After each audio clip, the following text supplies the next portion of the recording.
Alfa Romeo may be beloved by enthusiasts, but the brand has always had a rough go in the United States. Sure, we may look back fondly now at cars like the Spider, Milano, and Giulia, but those models never had the impact of their German or British rivals. Slow sales and a reputation for poor reliability killed Alfa in the US more than 2 decades ago.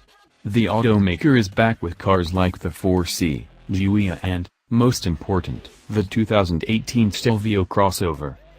The Stelvio needs to sell well if Alfa has any hope of staying alive in America. Sure, it may not be as sharp or as handsome as the Giulia, but the market demands crossovers, so that's what it'll get.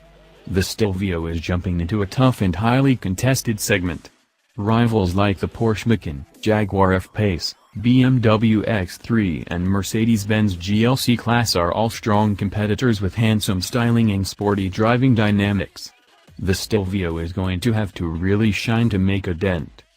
Associate Editor Joel Stockdale, the Alfa Romeo Stelvio feels very much like a bigger, taller Giulia.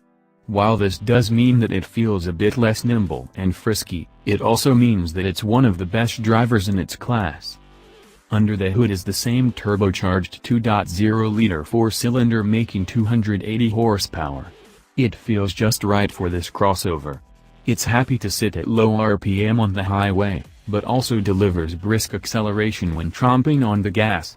It even sounds good, providing a growly snorty sound when accelerating. It's sort of like a grown-up version of the engine in the Fiat 500 Abarth.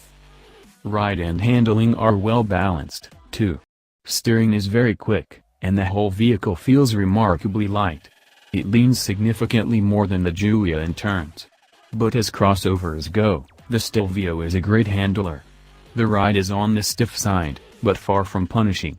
I do wish the steering was a little heavier, and that the weight built up more progressively. It feels a little less communicative than I'd prefer.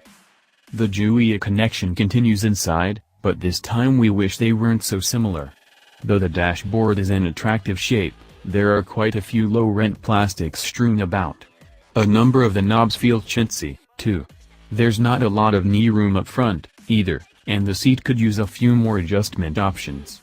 One thing the Stelvio's interior nails, though, are those wonderful shift paddles.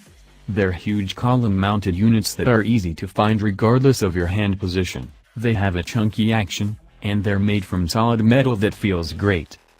So yeah, the Stelvio is pretty much a big Giulia.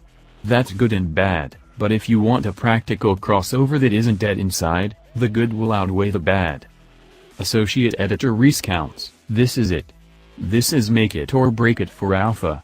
If it can't sell a crossover to a consumer base foaming at the mouth for high-riding hatches, then there's nothing that can save the company.